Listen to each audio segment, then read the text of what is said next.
नमस्कार दोस्तों, जनता की आवाज़ में आप सभी का स्वागत है। मैं कन्हैया शर्मा। जैसे कि आप सबको पता है, जिला प्रमुख और पंचायत समिति सदस्य के चुनाव की घोषणा होते ही हर गांव में चुनावी चर्चा दिखाई दे रही है। हम नौका पंचायत समिति की बात करेंगे, जहां पर वार्ड नंबर 3 की जिसकी सबसे ज़्यादा हॉट सीट मानी जाती है, इनकी हम बात करेंगे। यहाँ का सर्वे, जैसे कि मैंने बताया था, हर वार्ड में प्रबल दावेदार से खास मुलाकात करेंगे, जानेंगे उनके उद्देश्य और उनका बैकग्राउंड के बारे में मैं बताने की पूरी कोशिश करूँगा। जैसे कि इस वार्ड में कहूँगा बताने की, भाजपा से हमारे साथ प्रबल दावेदार साथ में मिले, उनसे बात करते हैं सीधे और सटीक सवाल से। सर, सबसे पहले जनता की आवाज़ में आपका हार्दिक स्वागत है।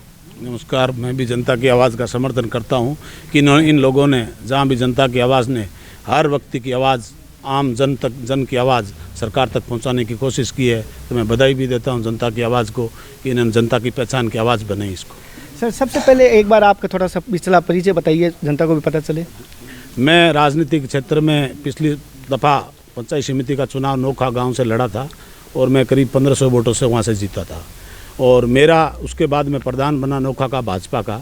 तो मेरा उद्देश्य ये था कि गरीब दलित मजदूर का सही तरीके से विकास, जो नीचे की कड़ी है ग्राम पंचायत तो पंचायत समिति के मार्फत होता है, तो मैंने उसके लिए निश्चित रूप से होके, और सबसे बड़ा सवाल है कि मैंने मेरे 5 साल के कार्यकाल में ईमानदारी का काम किया।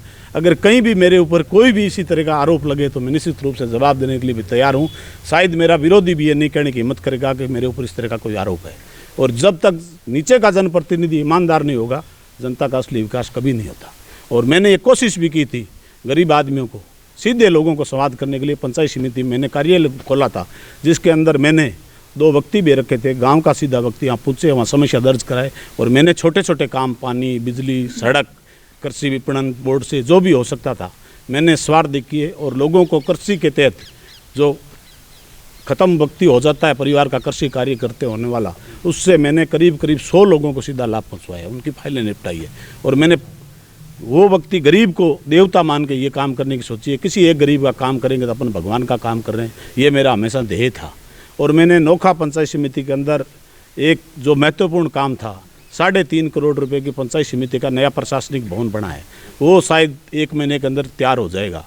ये एक मील का पत्थर साबित होगा।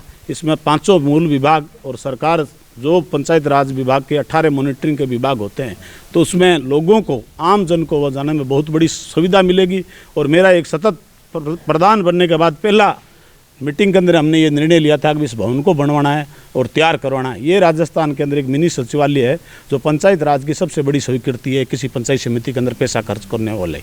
तो इससे निश्चित रूप महिला बाल विकास, कृषि के अंदर पंचायती राज विभाग, शिक्षा, चिकित्सा, जहाँ सीधे लोग जुड़ सके। नहीं तो पहले ऑफिस अलग अलग जगह होते थे, तो आम आदमी वहाँ पहुँच नहीं पाता था। तो निश्चित रूप से टाइम से खुलेंगे। अगर उस अभी जो भी नया जनप्रतिनिधि प्रधान बनेगा, अगर जनप्रतिनिधि मजबूत होगा, तो इसका निश्चित रूप से नौका की क्षेत्र की जनता को और नौका पंचायत समिति के लोगों को ज़बरदस्त लाभ मिलेगा। और उनको नई नई सरकार की जो आजकल जानकारियाँ हैं, जो भी आज ऑनलाइन डिजिटल इंडिया जो प्रोग्राम चल रहा है, उसका निश्चित रूप से लोगों को फ़ायदा मिलेगा। जब वैसी व्यवस्था होगी और ऐसा इंफ्रास्ट्रक्चर डेवलपमेंट हो रहा है, तो उसके अनुसार अगर अपने पास जैसा इंफ्रास्ट्रक्चर डेवलपमेंट है, तो निश्चित रूप से यहाँ के लोगों को फ़ायदा मिलेगा। अभी वार्ड नंबर 3 से आपके प्रतिनिधित्व कौन कर रहा है, प्रत्याशी कौन बने? मेरे वार्ड नंबर 3 से कविता मेरे पुत्रवधू है, जो यहाँ भाजपा प्रत्याशी है। और मैं इस सीट से चुनाव लड़ रहा हूँ, जहाँ से भाजपा कभी आज तक जीती नहीं है। और मैंने पार्टी से आवेदन किया, जब 3 सीटों के लिए आवेदन किया, अगर आप 3 में मेरे को जो सीट लड़वाना चाहते हो, जहां भाजपा कभी नहीं जीती है, मैं लड़ने के लिए तैयार हूं। तो पार्टी ने मेरे को यहां से टिकट दी, मैं लड़ने के लिए यहाँ तैयार हूं। और मैंने ग्रामीण क्षेत्र की जनता से, सभी से निवेदन भी किया, इनसे स्वीकृति भी ली, भाई मैं अगर चुनाव लड़ूँ तो इन लोगों ने कहा आप लड़ो। और निश्चित रूप से हमारा भी इस क्षेत्र के अंदर आप जब लड़ोगे तो निश्चित रूप से आपके नाम का या पद का, परिवार का फ़ायदा मिलेगा। और मेरा परिवार भी राजनीतिक परिवार रहा है हमेशा से। मेरे दादाजी, पिताजी लंबे टाइम तक नोखा के अंदर व्यापार भी किया, लेकिन किसान की समस्या, गरीब की समस्या के लिए हमेशा तत्पर रहे। और मैंने भी मेरे कार्यकाल के अंदर जो भी व्यक्ति, चाहे किसी कौम का हो, मैंने उसके साथ जो भी समस्या मेरे से होने वाला काम था, उसके लिए मैं तत्पर उठ के हर समय तैयार मिलता था, चाहे सुबह 6 बजे हो, चाहे रात को 12 बजे हो। और इस चीज़ की मैं मेरे मुंह से बड़ाई नहीं करता, लेकिन आप लोग कहीं भी सर्वे कर लेना, इस चीज़ के लिए मेरी कहीं शिकायत नहीं मिलेगी। और मैं आगे भी लोगों को विश्वास दिलाता हूँ, चुनाव है, हार जीत एक अलग पहलू है, लेकिन मैं जनता के बीच रह के जनता की सेवा करूँगा, ये निश्चित बात है। जैसे कि एक बात और जाना, वोट तो सभी मांग रहे हैं, बीजेपी वाले भी, आप भी मांग रहे हो, कांग्रेस भी मांग रहे हैं, निर्दलीय भी मांग रहे हैं, लेकिन जनता ये भी जानना चाहिए कि आपको वोट दें या किसी को आपको वोट देने से उनको क्या बेनिफिट है, या आपको ही वोट क्यों दें, ये बताइए।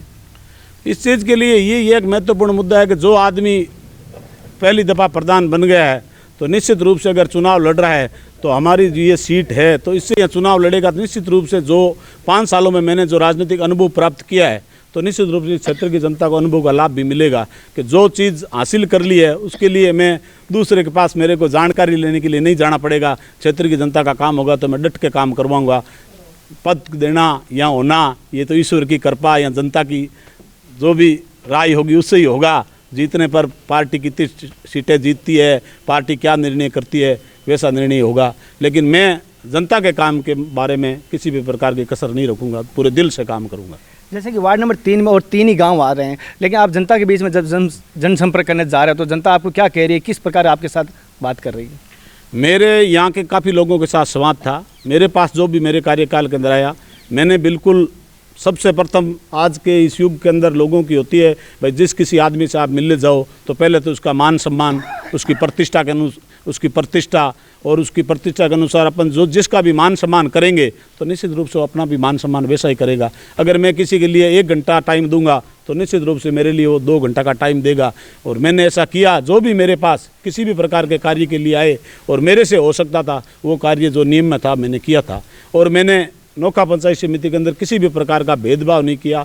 आज जो दलित वर्ग, पिछड़ा वर्ग है उसके लिए मैंने विशेष रूप से काम किया है। जो भी जनप्रतिनिधि रहे हैं, सरपंच रहे हैं, तो उन्होंने पहली बार नोखा पंचायत समिति में महसूस किया कि अगर जनप्रतिनिधि मजबूत होगा, अगर सीट पे बैठने वाला, तो निश्चित रूप से प्रशासन के अंदर उनके काम निश्चित रूप से होंगे और जल्दी समय से पहले होंगे। आज भारत का सबसे बड़ा जो बजट है नरेगा में लग रहा है, तो निश्चित रूप से नोखा के अंदर पूरे भारत के अंदर नोखा सर्वश्रेष्ठ है लेबर लगने के मामले में। इस बात का हमें नोखा पंचायत समिति और ग्राम पंचायत को इनाम भी मिला था।